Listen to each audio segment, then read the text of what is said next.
السلام علیکم اسٹوڈنٹس، آج ہم پڑھیں گے علامہ اقبال کی نظم ہے خطاب با جوانان اسلام۔ آپ کی پہلی نظم ہے یہ اور انتہائی اہم ہے۔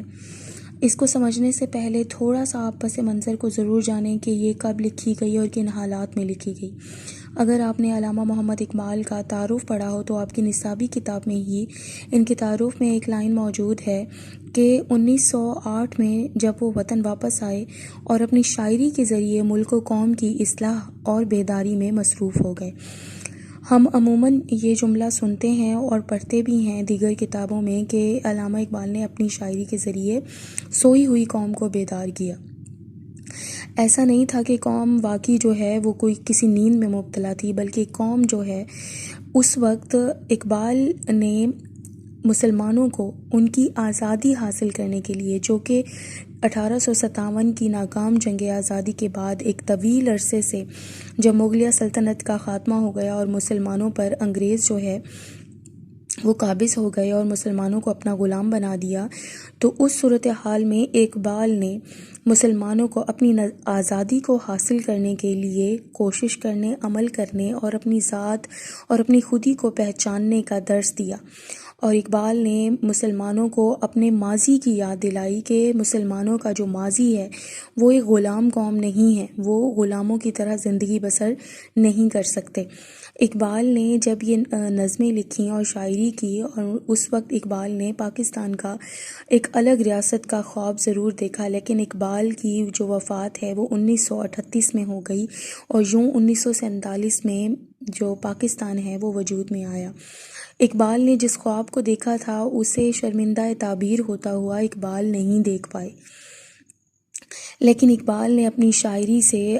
ان مسلمان نوجوانوں کو اور مسلمانوں کو جو غلامی کو قبول کر چکے تھے اور جو یہ سمجھ چکے تھے کہ اب جو غلامی ہے وہ اس سے نجات حاصل نہیں کی جا سکتی، اقبال نے اپنی شاعری کے ذریعے ان کو یہ باور کرایا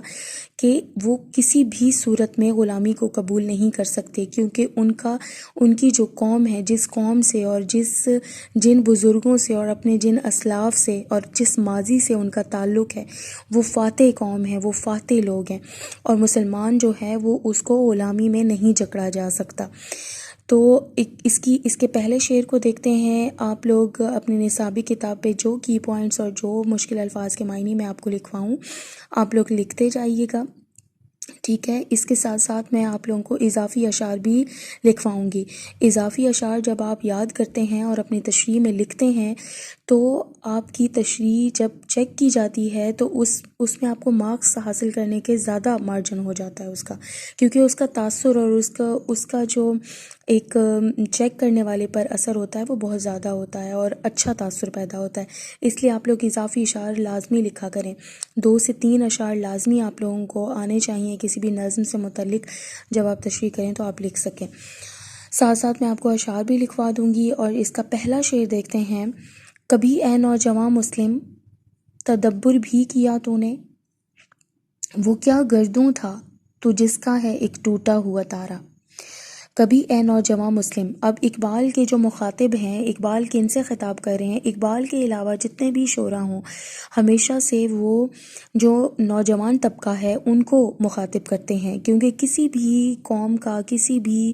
ملک کی ترقی کا اور ان کی آزادی کا جو انحصار ہے وہ نوجوانوں پر ہوتا ہے۔ نوجوانوں کو اسی لیے شعراء نے اپنا مخاطب کیا ہے اور ان کو عمل کرنے پر اکسایا ہے۔ اس میں بھی شاعر نے، اقبال نے نوجوانوں کو مخاطب کیا اور کہتے ہیں کہ اے نوجوان مسلم، کیا تم نے کبھی تدبر یعنی کہ کیا تم نے کبھی غور و فکر کیا ہے؟ وہ کیا گردوں تھا، گردوں مطلب آسمان، تو جس کا ہے ایک ٹوٹا ہوا تارا۔ ٹوٹا ہوا تارا یعنی کہ اس منظر سے ٹوٹ چکا ہے تو، اس آسمان سے تو ٹوٹ چکا ہے، اس آسمان سے تیرا تعلق جو ہے وہ ٹوٹ چکا ہے۔ اب یہاں پر آسمان سے مراد مسلمانوں کا ماضی ہے، ٹھیک ہے؟ یعنی جو مسلمانوں کا ماضی اس قدر تابناک تھا، روشن تھا اور فتوحات سے بھرا ہوا تھا، آج کا جو مسلمان ہے، آج کا جو مسلمان نوجوان ہے، اس کے اندر اپنے ماضی جیسی کوئی بھی جو خوبیاں ہیں، اپنے ماضی جیسی، اپنے اسلاف جیسی، اپنے بزرگوں جیسی، اپنے جو اس سے پہلے لوگ گزر چکے ہیں ان جیسی کوئی بھی خوبیاں اور صلاحیتیں موجود نہیں ہیں، اس لیے وہ اپنے ماضی سے یعنی اپنے آسمان سے ایک ٹوٹے ہوئے تارے کی مانند الگ ہو چکا ہے۔ شاعر نے اس میں مسلمان نوجوانوں کو اپنے تابناک اور روشن ماضی کی یاد دلائی ہے، اور شاعر کہتے ہیں کہ کیا تم نے کبھی یہ غور و فکر کیا ہے، یہ سوچنے کی کوشش کی ہے کہ تمہارا تعلق کس قوم سے ہے؟ تمہارے اندر تمہارے اسلاف کا جو خون ہے، جو تمہارے اسلاف میں خوبیاں موجود تھیں، کیا تم اپنے اسلاف کی ان خوبیوں کو جانتے ہو؟ کیا تم نے کبھی یہ سوچنے کی اور غور کرنے کی کوشش کی ہے؟ کیا اب اس میں آپ لوگ ایک ٹوٹا ہوا تارا کے اوپر لکھیں کہ تم دنیا کے منظر سے ٹوٹے ہوئے تارے کی طرح غائب ہو چکے ہو، یعنی وہ مسلمان جو آسمان پر ایک روشن ستارے کی طرح چمکتے تھے، آزاد تھے، جو فتوحات کرتے تھے، جو فتح کرتے تھے، علاقوں کو فتح کرتے تھے جہاں پر کافر جو ہیں وہ ظلم و ستم کرتے تھے، وہ ان کافروں سے ان علاقوں کو فتح کر لیتے تھے اور اسلام کا جو جھنڈا ہے وہ سر بلند کرتے تھے، جن کے اندر جذبہ ایمانی تھا اور جذبہ جہاد تھا۔ کیا تم نے کبھی غور کیا کہ تم کس آسمان سے تعلق رکھتے تھے اور اب تم اس آسمان سے ایک ٹوٹے ہوئے تارے کی مانند ٹوٹ کر گر چکے ہو اور دنیا کے منظر سے غائب ہو چکے ہو؟ اس میں آپ نے شعر لکھنا ہے: غلامی میں نہ کام آتی ہیں شمشیریں نہ تدبیریں، جو ہو ذوق یقین پیدا تو کٹ جاتی ہیں زنجیریں۔ دوسرا شعر اقبال کا ہی ہے: جوانوں کو میری آہو سحر دے، پھر ان شاہین بچوں کو بالوں پر دے۔ ٹھیک ہے، یہ دونوں اشعار آپ نے پہلے مصرعے میں لکھنے ہیں، پہلے شعر میں لکھنے ہیں۔ دوسرا شعر دیکھتے ہیں، شعر نمبر 2۔ شعر نمبر 2 ہے: تجھے اس قوم نے پالا ہے آغوش محبت میں، کچل ڈالا تھا جس نے پاؤں میں تاج سر دارا۔ اب اس میں تاج سر دارا کا ذکر آیا ہے تو یہ تلمیح کا شعر ہے، یعنی کہ کسی پرانے تاریخی واقعے کی طرف جب کوئی شاعر ذکر کرتا ہے تو اس کو تلمیح کا شعر کہا جاتا ہے۔ آپ نے تشریح کرتے ہوئے لازمی یہ بتانا ہے کہ یہ اس میں صنعت تلمیح استعمال کی گئی ہے۔ شاعر کہتے ہیں کہ تجھے اس قوم نے پالا ہے، اس قوم نے یعنی کہ جن کا جو ماضی میں ہمارے بزرگ تھے، آبا تھے، ہمارے اسلاف تھے، تمہیں اس نے اپنی آغوش محبت، آغوش کہتے ہیں گود کو، تمہیں اس نے اپنی محبت کی گود میں پالا ہے، پرورش کی ہے، یعنی تمہارا تعلق جو ہے وہ اس قوم سے ہے کہ جنہوں نے تاج سر دارا، دارا کہتے ہیں ایران کا بادشاہ، ایران کا بادشاہ تھا دارا، تاج، اس کے تاج کو یعنی اس کی بادشاہت کو ختم کر ڈالا تھا۔ اب اس میں حضرت سعد بن وقاص کا ذکر کیا گیا ہے، اس کی طرف اشارہ کیا گیا ہے، ان کی طرف کہ حضرت سعد بن ابی وقاص نے تعداد میں مختصر ہونے کی وجہ سے کے باوجود بھی کس طرح ایران کو جو ہے وہ فتح کیا تھا، کس طرح مسلمانوں نے سلطنت روم اور سلطنت فارس کو فتح کیا تھا۔ یعنی اگر ہم یہ دیکھیں کہ مسلمان بے شک تعداد میں کم ہوا کرتے تھے اور ان کی تعداد بہت مختصر ہوتی تھی، لیکن ان کے اندر جو جذبہ جہاد ہے، جو ان کا جذبہ ایمانی ہے، وہ اس قدر زیادہ ہوتا تھا کہ وہ اپنی جان کے قربان ہونے کا یا اپنے نفع اور نقصان کا نہیں سوچتے تھے، بلکہ ان کے اندر صرف اور صرف اسلام کا نام، اسلام کا جھنڈا اور اسلام کا علم جو ہے وہ سر بلند کرنے کی ایک خواہش ہوتی تھی، جس کی وجہ سے انہوں نے اتنی فتوحات کی اور اتنے علاقے جو ہے وہ فتح کیے۔ اس لیے اقبال نے اس میں بھی مسلمانوں کو اپنے ماضی کی یاد دلائی ہے اور ان کو یہ کہا ہے کہ تمہیں اس قوم نے، وہ قوم جو ہے جن کا ماضی جو ہے وہ اس قدر یادگار ہے اور روشن ہے تاریخ کے اوراق میں، کہ انہوں نے جو دارا کی سلطنت تھی، جو دارا تھا بادشاہ، ایران کا بادشاہ، اس کی سلطنت کو بھی رونت دیا تھا۔ بے شک وہ تعداد میں کم تھے، لیکن ان کے اندر کچھ کرنے کا جذبہ جو تھا، عمل کا جذبہ اور جذبہ ایمانی اور جذبہ جہاد موجود تھا، جس کی وجہ سے انہوں نے اس قدر فتوحات حاصل کی۔ کیونکہ اس وقت کے جو مسلمان تھے، جب یہ اقبال نے شاعری کی، انہوں نے اپنی غلامی کو قبول کر لیا تھا، اور وہ انگریزوں کے دست نگر ہو کر رہ گئے تھے. اپنا ہر ایک سوال جو ہے یا اپنی جتنی بھی ان کی مشکلات تھیں وہ سوچتے تھے کہ ان مشکلات سے جو ہمیں نکالیں گے وہ انگریزی نکالیں گے، اور انہوں نے اپنی غلامی کو قبول کر لیا تھا. لیکن اقبال نے ان کو یہ باور کرایا کہ ان کا تعلق ایک ایسی قوم سے ہے جنہوں نے تعداد میں کم ہونے کی وجہ سے بھی بے پناہ جو ہے وہ فتوحات کی ہیں، حاصل کی ہیں. تیسرا شعر دیکھتے ہیں. اس دوسرے شعر میں آپ لوگوں نے جو اضافی اشعار لکھنے ہیں وہ آپ نوٹ کر لیں پلیز. اس میں آپ لکھیں گے: مٹایا کیسر و کسرا کے استبداد کو جس نے، وہ کیا تھا زور حیدر فقر بوذر صدق سلیمانی. یہ بھی اقبال کا شعر ہے. مٹایا کیسر و کسرا کے استبداد کو جس نے، وہ کیا تھا زور حیدر فقر بوذر صدق سلیمانی. تیسرا شعر دیکھتے ہیں. تیسرا شعر ہے: تمدن آفریں خلا کے آئین جہاں داری، وہ صحرائے عرب یعنی شتربانوں کا گہوارہ. تمدن آفریں، تمدن رہن سہن کو، جو سماجی زندگی ہوتی ہے اس کو کہتے ہیں، سماجی زندگی کو. خلاق، خلاق کہتے ہیں بنانے والا، خالق سے ہے خلاق. آئین اصول، جہاں داری دنیا پر حکمرانی کے اصول بنانے والے. ٹھیک ہے. وہ صحرائے عرب، صحرائے عرب یعنی کہ عرب کا جو صحرا ہے اس کے رہنے والے، یعنی شتربانوں کا گہوارہ. شتربان کہتے ہیں اونٹ پالنے والے، گہوارہ یعنی کہ علاقہ، مسکن. اب اس میں شاعر کہتے ہیں، اقبال کہتے ہیں کہ وہ عرب جو کہ صحرا پر مشتمل ہے اور جہاں پر رہنے والوں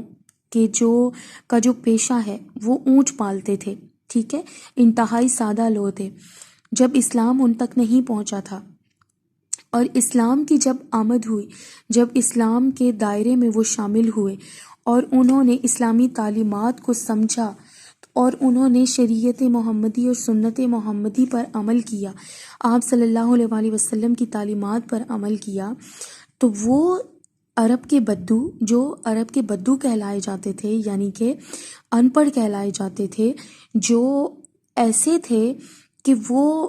ان کی جو دشمنیاں تھیں وہ کئی سال چلتی تھیں. وہ جو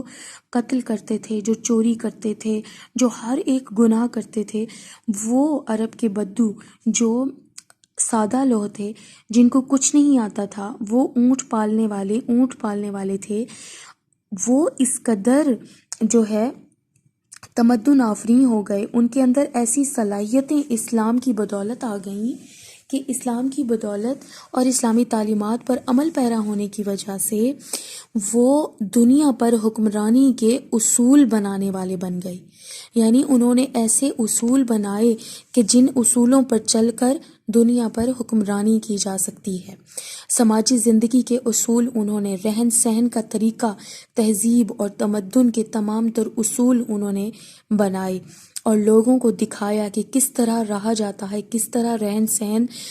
جو ہے وہ رکھا جاتا ہے، اور کس طرح دنیا پر جہانداری یعنی کہ دنیا پر حکمرانی کی جاتی ہے. انہوں نے تمام تر اصول متعین کیے، حالانکہ وہ اسلام کی آمد سے پہلے اور اسلام کے دائرے میں داخل ہونے سے پہلے اونٹ چرانے والے تھے، اونٹوں کو پالنے والے تھے اور انتہائی سادہ لوگ عرب کے بدو کہلائے جاتے تھے. لیکن وہ اس قدر ان کے اندر اسلام پر عمل پیرا ہونے کی وجہ سے صلاحیتیں پیدا ہو گئیں، کیونکہ اگر اسلام سے دوری ہو جائے گی تو اسلام پر جو اسلام ہمیں تعلیمات دیتا ہے، جب ہم ان سے دور ہو جائیں گے تو ہماری صلاحیتیں جو ہیں نہ صرف وہ ختم ہو جائیں گی بلکہ ہم پھر ناکام و نامراد ہی ہو جائیں گے. جب ہم اپنے دین کو چھوڑ دیں گے، جب ہم اپنی دینی جو احکامات ہیں ان کو پس پش ڈال دیں گے تو پھر ناکامی اور نامرادی اور غلامی جو ہے وہ ہمارا مقدر بن جائے گی. اب اس میں شعر نمبر 3 میں آپ لوگ اشعار لکھیں گے. 2 اشعار ہیں. اٹھ کے بزم جہاں کا اور ہی انداز ہے، مشرق و مغرب میں تیرے دور کا آغاز ہے. ایک شعر ہے یہ. دوسرا شعر ہے: تیرے علم و محبت کی نہیں ہے انتہا کوئی، نہیں ہے تجھ سے بڑھ کر ساز فطرت میں نوا کوئی.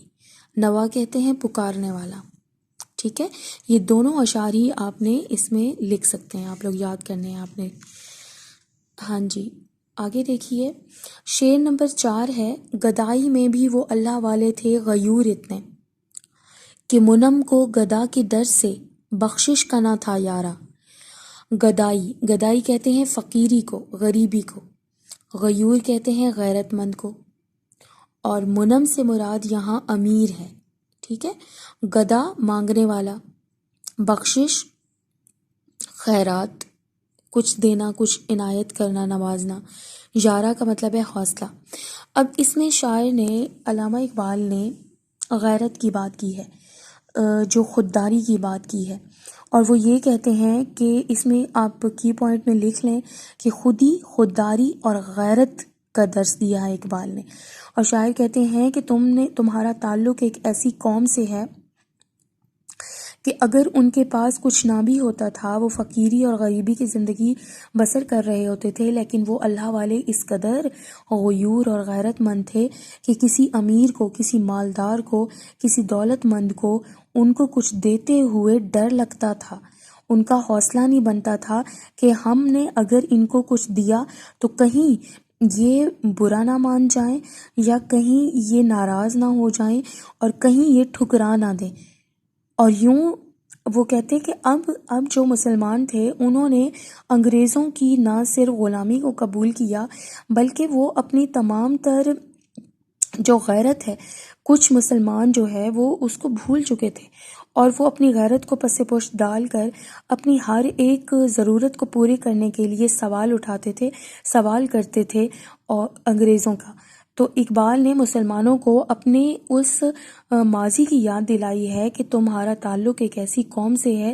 کہ وہ اتنی غیور قوم تھی، اتنے غیرت مند تھے کہ اگر انہیں کوئی کچھ دینے کی کوشش کرتا تھا تو ڈرتا تھا، ان کا حوصلہ نہیں بنتا تھا کہ ان کو اگر ہم نے کچھ پیش کیا تو پھر یہ کہیں انکار نہ کر دیں یا ٹھکرا نہ دیں۔ تو اب شاعر نے مسلمانوں کو خودداری اور غیرت کا درس دیا ہے۔ شعر نمبر 4 میں آپ نے اشعار لکھنے ہیں، تو اگر اپنی حقیقت سے خبردار رہے، نہ سہروز رہے پھر نہ سہکار رہے۔ سہروز یعنی سیاہ، سیاہ کو کہتے ہیں روز یعنی کہ دن، ایام، برے حالات والا۔ میرا طریق، دوسرا شعر ہے، میرا طریق امیری نہیں فقیری ہے، خودی نہ بیچ غریبی میں نام پیدا کر۔ اس میں یہ بہت اس کے ریلیونٹ ہے شعر، یا آپ لکھ سکتے ہیں، میرا طریق امیری نہیں فقیری ہے، خودی نہ بیچ غریبی میں نام پیدا کر۔ دوسرا شعر دیکھتے ہیں، شعر نمبر 5۔ شعر نمبر 5 ہے، غرض میں کیا کہوں تجھ سے کہ وہ صحرا نشیں کیا تھے، جہاں گیرو جہاں دارو جہاں بانو جہاں آرا۔ اب اس میں پہلا جو ہمارا شعر نمبر 3 تھا، اس میں 2 خصوصیات بتائی گئی تھی کہ جو عرب کے بدو تھے وہ ایک تو تمدن آفرین تھے، سماجی زندگی کو جان چکے تھے، کہ رہن سہن کے طریقوں کو جان چکے تھے، دوسرا دنیا پر حکمرانی کے تمام تر اصول جو ہیں وہ انہوں نے بنائے۔ اس شعر میں شاعر کہتے ہیں کہ غرض یعنی مختصر یہ کہ میں تم سے کیا کہوں کہ وہ صحرا نشیں، صحرا نشیں کہتے ہیں صحرا میں رہنے والے، کہ وہ صحرا نشیں کیا تھے، وہ جہانگیر تھے۔ جہانگیر کا مطلب ہے دنیا فتح کرنے والے، جہاندار کا مطلب ہے دنیا پر حکومت کرنے والے، جہاں کا مطلب ہے دنیا کی نگہبانی کرنے والے، جہاں آرا کہتے ہیں دنیا کو سجانے والے۔ اب وہ عرب کے لوگ جو ایک معمولی سے کی غلطی کی وجہ سے لوگوں کو قتل کر دیتے تھے،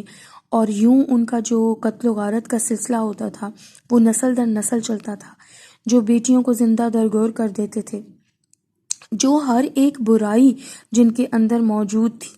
اب شاعر کہتے ہیں کہ وہ صحرا نشیں میں تمہیں کیا بتاؤں کہ جب اسلام کی آمد ہوئی اور انہوں نے اسلام پر وہ عمل پیرا ہوئے، تو اسلام پر عمل پیرا ہونے کی وجہ سے اور اسلامی تعلیمات کی وجہ سے اور قرآن و سنت کی وجہ سے ان کے اندر کیسی خصوصیات جو ہے وہ پیدا ہو گئی تھیں، بلا شبہ وہ جہانگیر بن گئے تھے، یعنی کہ وہ دنیا کو فتح کرنے والے بن گئے تھے، وہ دنیا پر حکومت کرنے والے بن گئے تھے، وہ دنیا کو سجانے اور سنوارنے والے بن چکے تھے۔ ٹھیک ہے، اس میں آپ نے شعر لکھنا ہے، بندہ و صاحب و محتاج و غنی ایک ہوئے، تیری سرکار میں پہنچے تو سبھی ایک ہوئے۔ یعنی کہ اب یہ وہ بات ہے نا کہ کی محمد سے وفا تو نے تو ہم تیرے ہیں، یہ جہاں چیز ہے کیا، لوح و قلم تیرے ہیں۔ جو آپ صلی اللہ علیہ وآلہ وسلم کی تعلیمات پر عمل پیرا ہوگا، اور بے شک آپ صلی اللہ علیہ وآلہ وسلم کی تعلیمات جو ہیں وہ عین قرآن کے مطابق ہیں، آپ کا عمل، آپ کی زندگی جو ہے وہ عین حکم الہی ہے، عین حکم قرآن پاک کے مطابق ہے۔ تو جو قرآن و سنت پر عمل پیرا ہوگا وہ اپنی تقدیر خود لکھ پائے گا، یعنی اللہ تعالیٰ بھی اسے کامیاب و کامران کرے گا، اسے آزادی عطا کرے گا، یا اس کے جو بھی مقاصد ہیں وہ اپنے مقاصد کو پورا کرنے میں کامیاب ہوگا، اور اس کی ایک اللہ تعالیٰ کی طرف سے بھی ایک جو ہے وہ نصرت ہوگی، اور ایک اللہ تعالیٰ کی طرف سے اس کی مدد ہوگی۔ لیکن شرط کیا ہے کہ اللہ تعالیٰ کی مدد بھی تب ہوتی ہے جب انسان میں عمل کرنے کا جذبہ ہو۔ انسان اگر ہاتھ پہ ہاتھ دھر کر بیٹھا رہے تو کچھ بھی ممکن نہیں ہو پائے گا۔ ہاں جی، آگے دیکھتے ہیں۔ اگر شعر نمبر 6 ہے، اگر چاہوں تو نقشہ کھینچ کر الفاظ میں رکھ دوں، مگر تیرے تخیل سے فزوں تر ہے وہ نظارہ۔ اب شاعر کہتے ہیں کہ اگر میں چاہوں تو تمہارے سامنے میں تمہارے ماضی کا، تمہاری جو بزرگ ہیں، تمہارے جو اسلاف ہیں، جو تم سے پہلے ہو گزرے ہیں، انہوں نے کس طرح فتوحات کی، انہوں نے کیا کیا فتح کیا، ان کی تمام تر فتوحات کے، اور ان کے اندر جو موجود تھا جذبہ ایمانی اور جذبہ جہاد جو موجود تھا، ان کی تلواروں کو زنگ نہیں لگتا تھا، وہ اس قدر بہادر اور شجاعت رکھتے تھے۔ میں چاہتا ہوں کہ میں ان کا ایک نقشہ تمہارے سامنے کھینچوں، مگر تیرے تخیل کہتے ہیں خیال کو، لیکن وہ نقشہ میں کس طرح کھینچوں کہ تیرے تخیل سے فزوں تر ہے وہ نظارہ۔ فزوں تر یعنی کہ زیادہ بڑھا ہوا، یعنی تو تصور بھی نہیں کر سکتا، تیرے خیال کے دائرے میں بھی وہ نظارہ نہیں آ سکتا، یعنی تو سوچ بھی نہیں سکتا کہ تیرے جو آباء و اجداد تھے، جو مسلمان تھے، جو ماضی کے مسلمان تھے، وہ کس قدر جذبہ ایمانی سے سرشار تھے، وہ کس قدر فتوحات کرنے والے تھے، علاقوں کو فتح کرنے والے تھے، وہ کس قدر شجاعت و بہادری کا مظاہرہ کرنے والے لوگ تھے۔ لیکن میں چاہتا تو ہوں کہ ان کی بہادری کا، ان کی فتوحات کا نقشہ تمہارے سامنے کھینچوں، لیکن تمہارا تخیل یعنی تمہارا خیال جو ہے اس سے بڑھ کر وہ نظارہ ہے، تم سوچ بھی نہیں سکتے اور تم تصور بھی نہیں کر سکتے۔ اس میں آپ شعر لکھیں گے، شعر نمبر 6 میں، جن کو آتا نہیں دنیا میں کوئی فن تم ہو، نہیں جس قوم کو پروائے نشیمن تم ہو۔ اب اس میں یہی کہا گیا ہے کہ تمہارے اندر اپنے اسلاف جیسی کوئی بھی خصوصیت جو ہے وہ موجود نہیں ہے۔ شعر نمبر 7 دیکھتے ہیں۔ تجھے آبا سے اپنے کوئی بہت مشہور شعر ہے اور بہت یہ اہم ہے، ٹھیک ہے۔ تجھے اپنے آبا سے کوئی نسبت ہو نہیں سکتی کہ تو گفتار وہ کردار، تو ثابت وہ سیارہ۔ تجھے اپنے آبا کہتے ہیں آباء و اجداد کو، اسلاف کو، ٹھیک ہے۔ کوئی نسبت مطلب تعلق۔ شاعر کہتے ہیں کہ تمہیں اپنے آباء و اجداد سے، یعنی تمہیں اپنے اسلاف سے، اے نوجوانوں، تمہیں اپنے اسلاف سے، آباء و اجداد سے کوئی تعلق نہیں ہے، یعنی تمہارا عمل دیکھ کر، تمہارا طریقہ کار دیکھ کر، تمہارا طرز زندگی دیکھ کر ایسا محسوس ہوتا ہے کہ تم ان سے تعلق واسطہ نہیں رکھتے، نسبت نہیں رکھتے، کہ تو گفتار کہتے ہیں گفتگو کرنا، بات چیت کرنا، کہ تو گفتار یعنی آج کا جو مسلمان ہے، نوجوان ہے، وہ صرف گفتگو کرنا جانتا ہے، وہ صرف منصوبہ بندی کرنا جانتا ہے، لیکن وہ عملی طور پر کچھ نہیں کرتا۔ لیکن جو تمہارے اسلاف تھے، یعنی جو تمہارے آباء و اجداد تھے، وہ گفتگو نہیں کرتے تھے، وہ صرف منصوبہ بندی نہیں کرتے تھے، بلکہ وہ کچھ کر دکھاتے تھے، وہ ایک کردار بن کر ابھرتے تھے۔ کہ تو ثابت کہتے ہیں ساکن کو، ایک جگہ ٹھہرا ہوا، جامد کو کہتے ہیں، اور سیارہ کہتے ہیں متحرک، ٹھیک ہے۔ اب متحرک سے مراد یہاں عمل کرنے والا اور ثابت سے مراد بے عمل ہے کہ عمل نہ کرنے والا۔ شاعر کہتے ہیں کہ تم صرف اور صرف منصوبہ بندی کرتے ہو، مستقبل کے سہانے خواب سجاتے ہو، لیکن عملی طور پر کچھ نہیں کرتے۔ یعنی تم ایک ثابت ہو، ساکن ہو، جامد ہو، تم متحرک نہیں ہو۔ تمہارے جو آباء و اجداد تھے، جو تمہارے اسلاف تھے، وہ متحرک تھے، یعنی وہ عمل کرتے تھے، عملی طور پر کچھ کر کے دکھاتے تھے، ٹھیک ہے؟ لیکن تمہارے اندر یہ جذبہ عمل موجود نہیں ہے، تم صرف گفتگو کرنا جانتے ہو، عملی طور پر کچھ کرنے کی تمہارے اندر صلاحیت موجود نہیں ہے۔ تمہاری انہی چیزوں کی وجہ سے کہ تم صرف گفتگو کرتے ہو اور ساکن رہتے ہو، جامد ہو، بے عملی کا شکار ہو، ان تمام تر چیزوں کو دیکھتے ہوئے تو ایسا لگتا ہے کہ تمہیں اپنے آباء و اجداد سے کوئی تعلق، واسطہ اور نسبت نہیں ہے۔ شعر نمبر 7 میں آپ لوگ لکھیں گے، تھے تو وہ آبا تمہارے ہی مگر تم کیا ہو، ہاتھ پر ہاتھ دھرے منتظر فردا ہو۔ منتظر فردا یعنی آنے والے کل کا انتظار کرنا۔ تھے تو وہ آبا تمہارے ہی مگر تم کیا ہو، ہاتھ پر ہاتھ دھرے منتظر فردا ہو۔ شعر نمبر 8 دیکھیں، شعر نمبر 8 ہے، گنوا دی ہم نے جو اسلاف سے میراث پائی تھی، ثریا سے زمیں پر آسمان نے ہم کو دے مارا۔ گنوا دی یعنی وہ ہم نے کہیں گنوا دی ہے، اسلاف، اسلاف یعنی کہ آباء و اجداد سے، میراث یعنی جو ہمیں وراثت میں ملی تھی۔ ہمیں وراثت میں کیا ملا تھا؟ ہمیں اپنے اسلاف سے وراثت میں فتوحات ملی تھی، اپنے اسلاف سے وراثت میں جذبہ جہاد ملا تھا، جذبہ ایمانی ملا تھا۔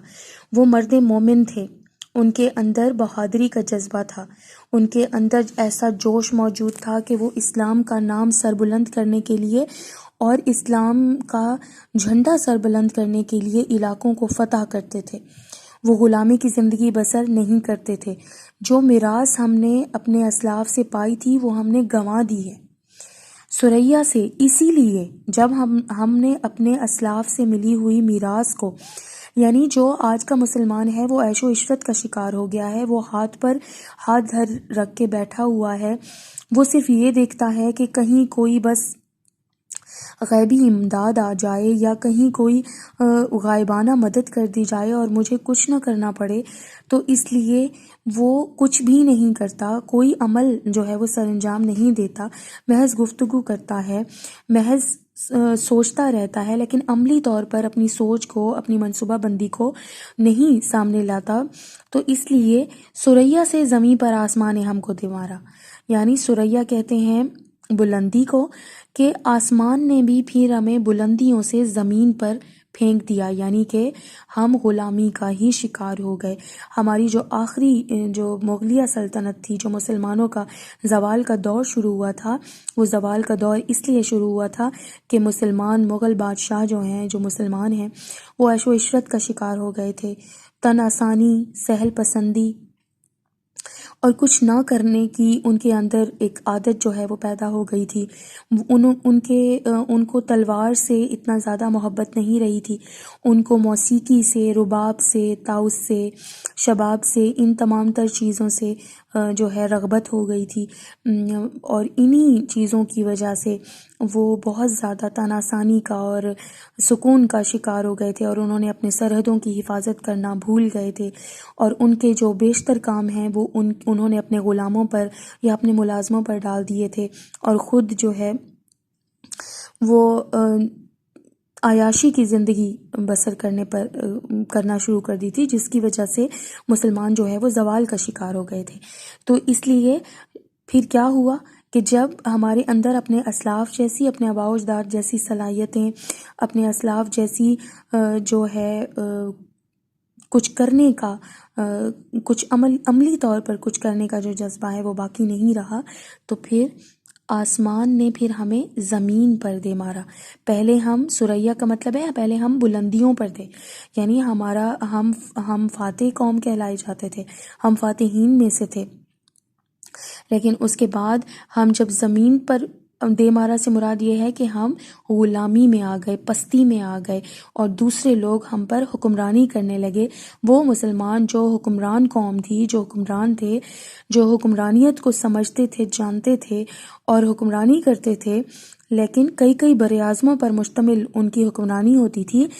پھر کیا ہوا کہ وہ غلامی کی زندگی بسر کرنے پر مجبور ہو گئے۔ کیوں؟ اس کی وجہ کیا ہے؟ کیونکہ ہم نے جو اپنے اسلاف سے ایک میراث پائی تھی وہ ہم نے گنوا دی۔ میراث کیا تھی؟ جذبہ جہاد اور جذبہ ایمانی اور عملی طور پر کچھ کرنے کی جو ایک سوچ ہوتی ہے وہ ہمارے اندر نہیں پہنچ پائی جو ہمارے اسلاف میں تھی۔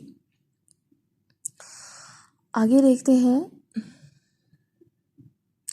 حکومت کا تو کیا رونا، حکومت کا تو کیا رونا کہ وہ ایک عارضی شے تھی، نہیں دنیا کے آئین مسلم سے کوئی چارہ۔ حکومت کا تو کیا رونا کہ وہ ایک عارضی شے تھی، عارضی مطلب ناپائیدار، نہیں دنیا کے آئین مسلم سے کوئی چارہ، چارہ مطلب علاج۔ اب شاعر یہ کہتے ہیں کہ حکومت جو ہے وہ ایک عارضی چیز ہے، یہ ایک حقیقت ہے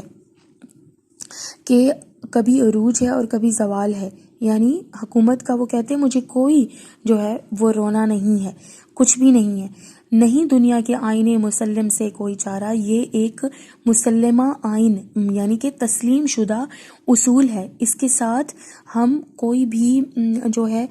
کوئی چارہ یعنی کہ ہم کچھ بھی نہیں کر سکتے، ہم بے بس ہیں۔ ایک دنیا کا اصول ہے، ایک قانون ہے، ایک فطرت قانون ہے کہ جس کو عروج جس نے دیکھا ہے وہ زوال بھی دیکھے گا۔ شاعر کہتے ہیں کہ مجھے اس چیز کا کچھ بھی جو ہے وہ غم نہیں ہے یا میں رنجیدہ نہیں ہوں کہ حکومت چلی گئی ہے، کیونکہ یہ حکومت جو ہے وہ ایک ناپائیدار چیز ہے، آج کسی کے پاس ہے تو کل کسی اور کے پاس ہے۔ لیکن افسوس کس بات کا ہے، آخری شعر میں وہ یہ کہتے ہیں کہ مگر وہ علم کے موتی، یہاں پر انہوں نے کیا کہا، حکومت کا تو کیا رونا کہ وہ ایک عارضی شے تھی، نہیں دنیا کے آئین مسلم سے کوئی چارہ، کہ دنیا کا جو تسلیم شدہ مسلم آئین ہے،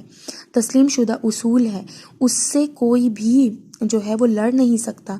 اس کے ساتھ کوئی ٹکراؤ نہیں کر سکتا۔ اور وہ اصول کیا ہے کہ حکومت جو ہے وہ ناپائیدار چیز ہے، آج کسی کے پاس ہے تو کل کسی اور کے پاس، یعنی حکومت جو ہے وہ بدلتی رہتی ہے،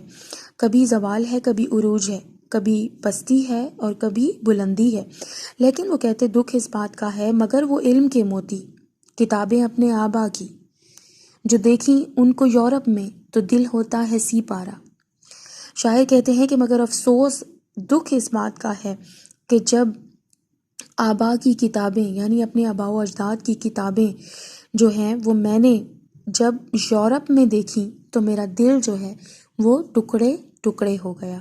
اب اس میں شاعر نے علامہ اقبال جب یورپ گئے تو انہوں نے یورپ کی لائبریریوں میں جابر بن حیان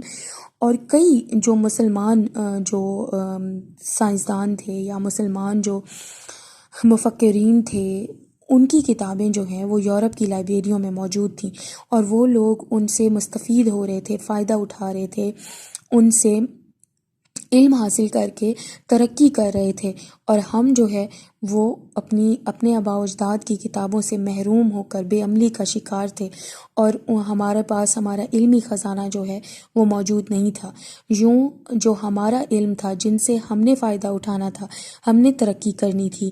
وہ اہل یورپ کر رہے تھے، انگریز کر رہے تھے، اور یہ چیز دیکھ کر شاعر کہتے ہیں، علامہ اقبال کہتے ہیں کہ میرا دل سی پارا ہو گیا، یعنی کہ ٹکڑے ٹکڑے ہو گیا۔ اس میں آپ لوگ شعر لکھیے گا، ان غلاموں کا یہ مسلک ہے کہ ناقص ہے کتاب کہ سکھاتی نہیں مومن کو غلامی کے طریق۔ شعر نمبر 8 میں آپ لوگ لکھ لیجئے گا، یہی آئین قدرت ہے، یہی اسلوب فطرت ہے، جو راہ عمل میں گامزن محبوب فطرت ہے۔ یعنی کہ قدرت کا اصول کیا ہے کہ جو راہ عمل میں جو عملی طور پر کچھ کرتا ہے تو فطرت بھی اس کو محبوب رکھتی ہے۔ امید کرتی ہوں کہ آپ کو اس کی سمجھ آئی ہوگی۔ اگر آپ کو اس نظم کی سمجھ آئی ہے تو ویڈیو کو لائک ضرور کیجیے گا اور میرے چینل کو سبسکرائب کیجیے گا۔ اپنا بہت خیال رکھیے گا، دعاؤں میں یاد کیجیے گا جتنے بھی کی پوائنٹس میں نے آپ کو بتائے ہیں، اور اضافی اشعار اسے آپ اپنی نصابی کتاب پر لکھ لیں یا اپنے رجسٹر پر لکھ لیں اور محفوظ رکھ لیں، تاکہ آپ کو اپنے امتحانی نقطہ نظر سے جب آپ اس کی تیاری کریں تو آپ کو کام آ سکے۔ اللہ حافظ، اپنا بہت خیال رکھیے گا۔